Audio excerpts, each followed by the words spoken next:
Hello, my name is Jeff Steinberg. Today is Monday, April 7th, 2008, and this is the LaRouche Political Action Committee weekly update.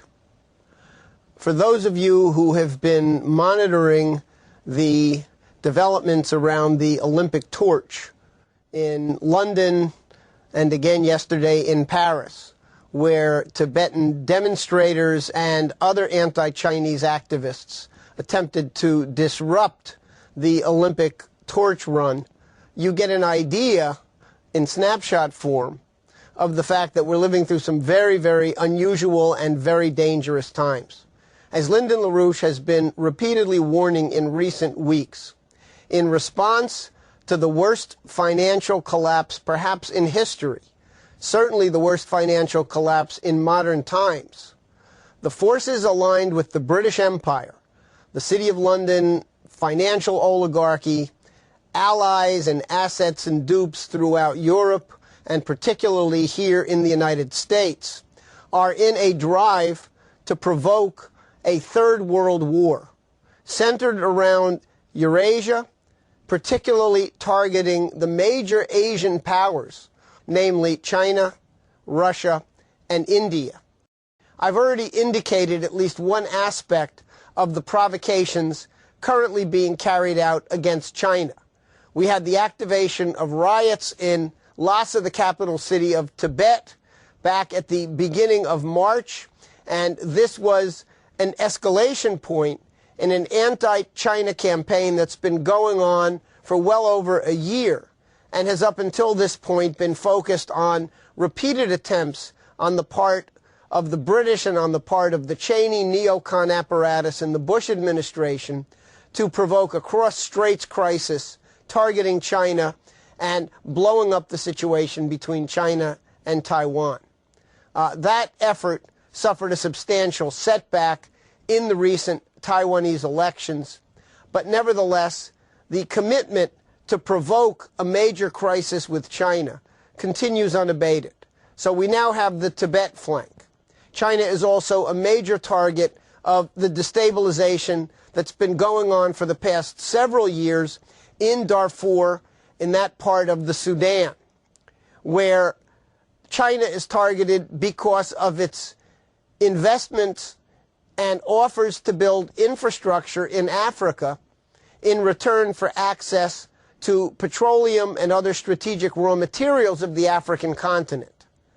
This is considered to be a real no-no by the oligarchs in London and their allies in Paris and other European capitals, who have historically viewed Africa as their private looting ground where they carry out population genocide and then steal the raw material wealth of the African continent. We are very, very close to World War III. The Russians saw the push by President Bush at the NATO summit to have NATO membership extended to Georgia and the Ukraine, two countries bordering on Russia, as an existential threat, as a virtual declaration of war against Russia. The Chinese are looking at the destabilization being carried out now ostensibly around the Tibet situation as a targeted provocation coming out of the United States against China. They see President Bush's hosting of the Dalai Lama at the White House several months back as a provocation. They see Speaker of the House Nancy Pelosi's visit to India, where she bowed at the feet of the Dalai Lama, as a provocation. We are very, very close to World War III.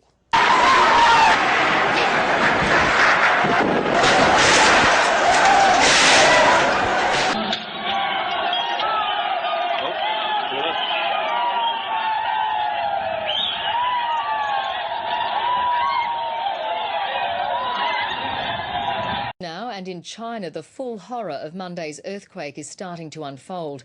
As rescuers push to the heart of the disaster, they're finding entire towns virtually obliterated. According to one report, the death toll is now well over 20,000 and rising by the hour.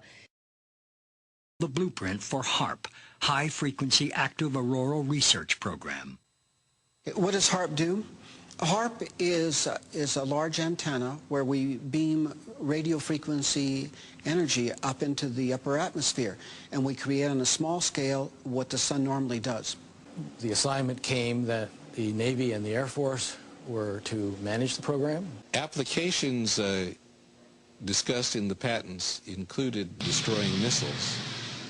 Communications control and disruption were included.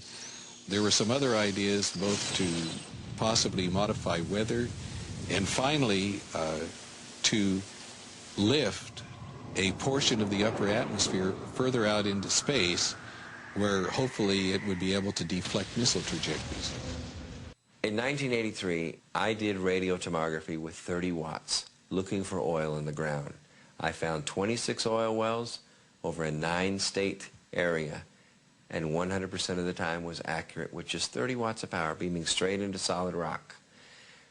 HAARP uses 1 billion watts beamed straight into the ionosphere for experiments. Picture these strings on the piano as layers of the earth. Each one has its own frequency. What we used to do is beam radio waves into the ground, and it would vibrate any strings that were present in the ground. We might get a sound back like, and we'd say, that's natural gas. We might get a sound back like, and we say that's crude oil. We were able to identify each frequency. We accomplished this with just 30 watts of radio power. If you do this with 2 billion watts, the vibrations are so violent that the entire piano would shake. In fact, the whole house would shake. In fact, the vibrations could be so severe underground that could even cause an earthquake. HAARP can create some of the effects that the sun creates that are similar to the aurora borealis. HAARP can paint designs in the sky, if you will. You know, it can take the beam and move it in any pattern that the scientist who's doing the experiment might want to do.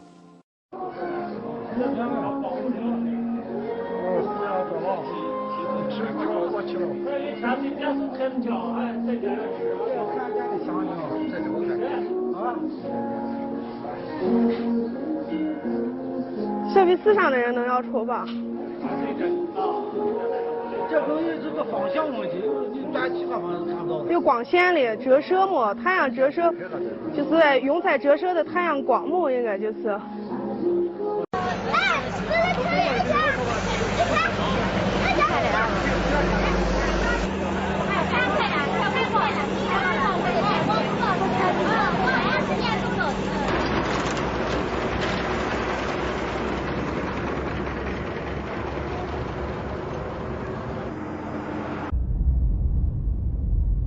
Quake struck China. Roll it.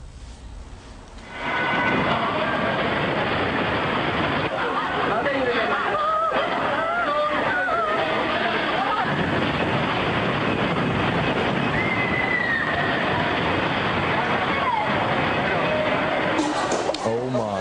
That's from an airport. That tape comes from a spot near the epicenter of that 7.9 magnitude quake. China correspondent Stephen McDonnell is in the disaster zone. At a school where hundreds are feared dead, troops rush bodies away from the scene. Then a rare moment of triumph as a student is found alive. But for most, there's only loss and pain. This woman fainting with grief. At another school, there was more grief as rescue workers fought to free the trapped and injured. At this building, they used microphones to pick up voices and video cameras to find the victims. Eventually, a survivor was freed, but it was a painful escape. China's deputy leader, Premier Wen Jiabao, has been comforting the victims. He told this girl, "Don't cry, the government will take good care of you." As well as strong aftershocks, rain has increased the dangers of the rescue effort.